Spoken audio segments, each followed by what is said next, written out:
دلہن کی اجازت کے لیے نکاح سے پہلے جو اجازت لی جاتی ہے تو اس کی اجازت کے لیے کس کو جانا چاہیے؟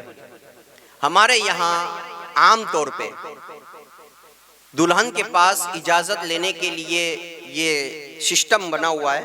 کہ ایک گواہ لڑکے کی طرف سے، ایک گواہ لڑکی کی طرف سے، اور ایک وکیل ہوتا ہے، ایکسٹرا ہوتا ہے جو تقریباً دولہے کی طرف سے ہوتا ہے۔ یہ ایک وکیل اور دو گواہ جو ہے ہمارے یہاں دلہن کے پاس اجازت لینے کے لیے جاتے ہیں۔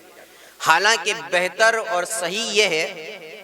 کہ دلہن کے پاس جو نکاح کی اجازت لینے جائے وہ دلہن کے محرم رشتہ دار، اس کا باپ ہو گیا، اس کا چچا ہو گیا، اس کا ماموں ہو گیا، اس کا بھائی ہو گیا، یہ جائے دلہن کے پاس، چونکہ وہاں پہ وہ بھی بن سور کر کے سج دھج کر کے بیٹھی ہوتی ہے، ساتھ میں اس کی سہیلیاں بھی ہوتی ہے، اور بھی جو ہے خواتین اس کے ارد گرد بیٹھی ہوتی ہے۔ حالانکہ شادی کے موقع پر پردے کا جو حکم ہے وہ معاف نہیں ہوتا ہے۔ پردے کا حکم شادی کے موقع پر بھی اتنا ہی ہے جتنا غیر شادی کے موقع پر ہے۔ اب جو ہے وہ جانے والے جاتے ہیں، ان کا رشتہ جو ہے وہ غیر محرم کا ہوتا ہے۔ اب وہاں پر جا کر کے وہ بے پردہ عورتیں بیٹھی ہوتی ہے، ان میں جا کر کے یہ بھی کھڑے ہو جاتے ہیں بیچارے۔ اور پھر ظلم بالائے ظلم یہ ہمارے یہاں ہو گیا کہ ہم جو ہے اس کو بھیجتے ہیں کہ جس کو کچھ برا نہ لگے، بھائی نہیں بھیجیں گے تو یہ ناراض ہو جائے گا، وہ ناراض ہو جائے گا، اس کو بھیجنا پڑے گا ہمارے۔ حالانکہ اس کی بیچاری کی داڑھی بھی نہیں ہوتی ہے، اس کو صحیح سے الفاظ بھی بولنے نہیں آتے۔ میں نے تو کئی نکاح میں دیکھا ہے کہ وہ جب آ رہا ہوتا ہے تو دھوج رہا ہوتا ہے۔ مجھے تو کبھی یوں ہوتا ہے کہ اس کو پوچھوں کہ تو کیا پوچھ کے آیا ہے بھائی، یعنی کیا جا کر کے بولا تھا وہاں۔ لیکن اب اس کی بھی عزت نفس کا خیال رکھنا ہوتا ہے، ورنہ کبھی کبھی تو جو ایک خطرہ محسوس ہوتا ہے کہ وہ کہیں گڑبڑی کر کے نہ آیا ہو،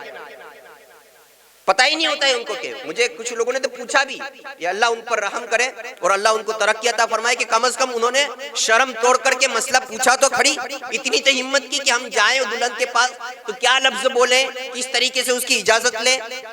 اجازت لینا کیا ہوتا ہے، اجازت لیں تو کس کے لیے لیں، کم سے کم اتنی ہمت تو بتائی۔ ورنہ کچھ لوگ تو جو ہے اپنی عمر کو جو ہے بڑا معیار سمجھتے ہیں، اور سمجھتے ہیں کہ خاندان میں میری بڑی عمر ہے لہٰذا میرے لیے جو جانا ضروری ہے، مجھے نہ بھیجنا یہ میری توہین ہے۔ پتہ کچھ بھی نہیں ہوتا ہے، علم کچھ بھی نہیں ہوتا ہے، تو بسا اوقات لا علمی کی وجہ سے نکاح ہی نہیں ہوگا اجازت لینے میں اگر گڑبڑی کر دی تو۔ لہٰذا صاحب علم کو بھیجے، سب سے پہلی باشرع انسان کو بھیجے جو فاسق نہ ہو، عادل ہو، اور گواہ بھی ایسے بھیجے جو فاسق نہ ہو، عادل ہو، نیک ہو، نمازی ہو، داڑھی وغیرہ ان کے پاس ہو۔ اور بہتر اور اچھا یہی ہے کہ عورت کے یعنی دلہن کے جو قریبی رشتہ دار ہے، محرم رشتہ دار ہے، جس سے اس کو پردہ کرنا ضروری نہیں ہے، جس سے اس کا ہمیشہ کے لیے نکاح حرام ہے، بھائی ہو گیا، باپ ہو گیا،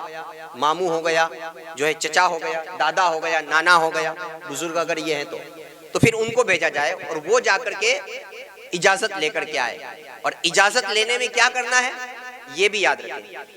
دلہن سے جا کر کے یہ کہنا ہے کہ فلاں بن فلاں، دلہے کا نام لے کر کے اس کے باپ کا نام لے کر کے،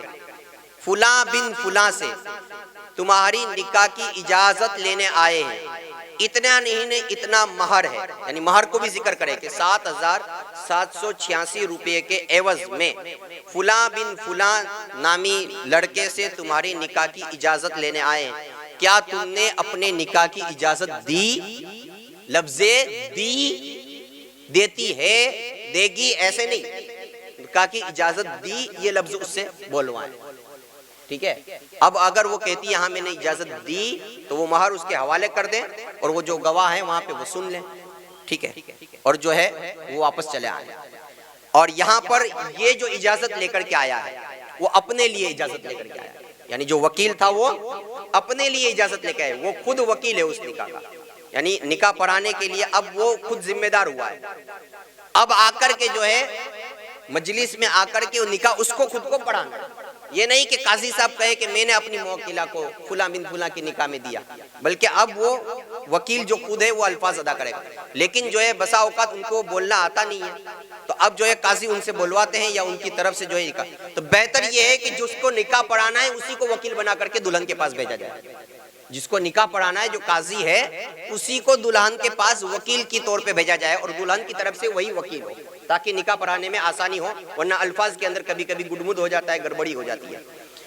تو یہ چیزوں کا خیال رکھنا ضروری ہے۔ پھر یہ بھی یاد رکھیں کہ اب یہاں رسم ہے، رواج ہے، ٹھیک ہے، اور اگر محرم جاتے ہیں تو کوئی حرج بھی نہیں ہے، گواہ اگر محرم جاتے ہیں تو کوئی حرج بھی نہیں ہے تو بھیج دیا جائے، ورنہ اگر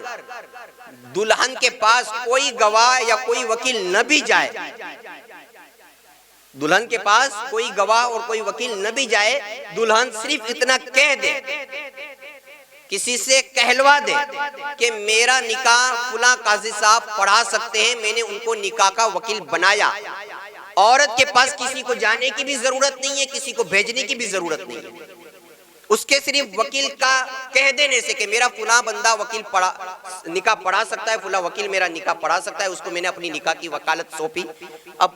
کسی کی ضرورت نہیں ہے جانے کی، نکاح کی مجلس کے اندر